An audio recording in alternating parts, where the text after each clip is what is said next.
The second approach is the sociological approach, under which we have functionalism, conflict theory, and symbolic interactionalism.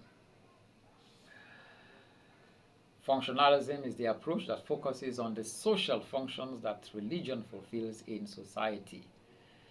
Functionalists examine how religious beliefs and practices contribute to social order, reinforce values and norms, promote a sense of unity among believers, and provide psychological comfort in times of crisis. Conflict theory analyzes religion as a product of power struggles and social inequality. Theorists argue that religious beliefs and institutions can be used to maintain social hierarchies, perpetuate oppression, or justify discrimination against certain groups. Symbolic interactionalism emphasizes the role of symbols, meanings, and collective interpretations in shaping religious beliefs and practices. Symbolic interactionists study how individuals negotiate their religious identities through interactions with others and how religious symbols and rituals acquire significance within specific social contexts. The third approach is the psychological approach, under which we have the Freudian psychoanalysis, cognitive psychology, and humanistic psychology. Freudian psychoanalysis draws from Sigmund Freud's theories. This is an approach that explores the psychological origins of religious beliefs. Freud suggested that religion arises from unconscious desires for security and protection, and that it serves as a response to anxiety and existential questions in human life. Cognitive psychology, on the other hand, examines how individuals acquire, process, and organize religious beliefs. Cognitive psychologists explore cognitive processes such as memory, attention, and reasoning to understand how religious ideas are formed and maintained. Humanistic psychology focuses on the individual's subjective experiences, personal growth, and self-actualization.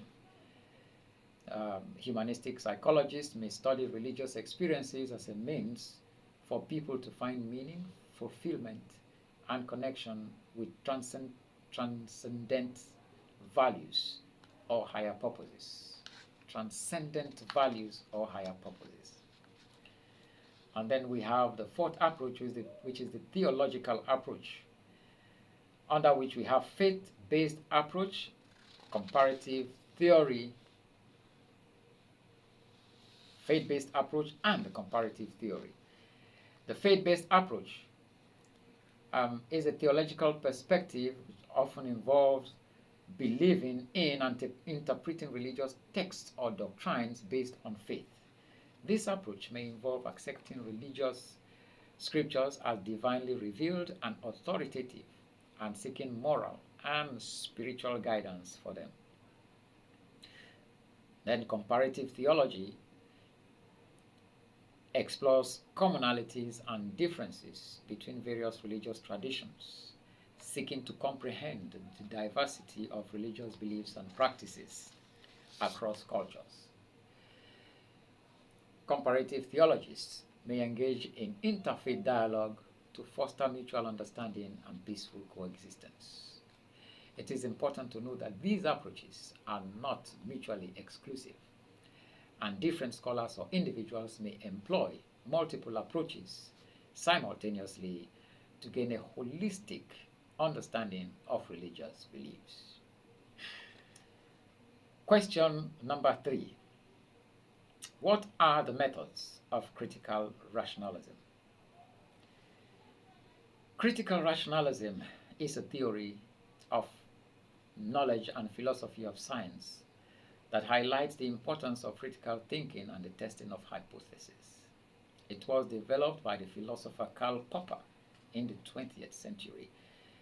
Some key methods of critical rationalism includes 1. Falsification. According to critical rationalism, scientific knowledge is not proven, but can only be disproven or falsified. Instead of attempting to confirm theories, critical rationalists strive to find faults and flaws in theories through rigorous testing and experimentation.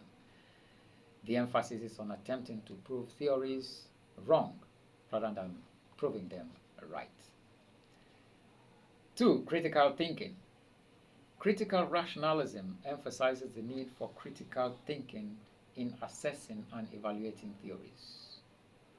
This involves examining and challenging assumptions, questioning evidence, and identifying logical fallacies or weaknesses in arguments.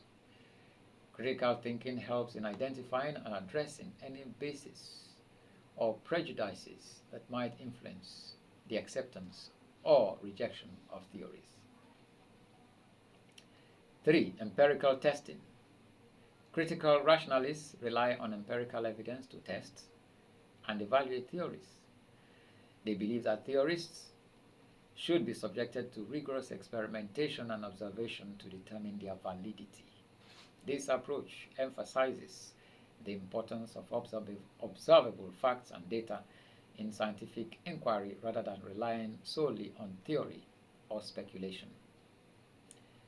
4. Rational debate. Critical rationalism encourages open and rational debate among scientists and scholars to critically evaluate theories. Popper argued that healthy debate and criticism play a crucial role in refining and improving scientific knowledge. It is through challenging and critiquing ideas that scientific progress is made. 5. Fallibilism.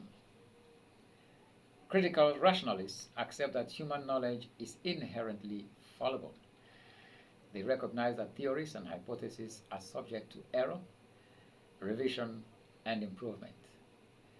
This principle encourages scientists to remain open-minded, admit mistakes, and be receptive to new evidence that might challenge existing theories. 6. Conjectures and refutations. This method involves proposing a conjecture or theory and then subjecting it to rigorous testing and attempts at refutation. If a theory withstands various attempts at falsification, it gains credibility. However, a theory is never confirmed or proven true. It is only provisionally accepted until it might be falsified in the future. Overall, critical rationalism promotes a culture of skepticism, open-mindedness, and constant testing and refinement of scientific theories to pursue the quest for reliable knowledge.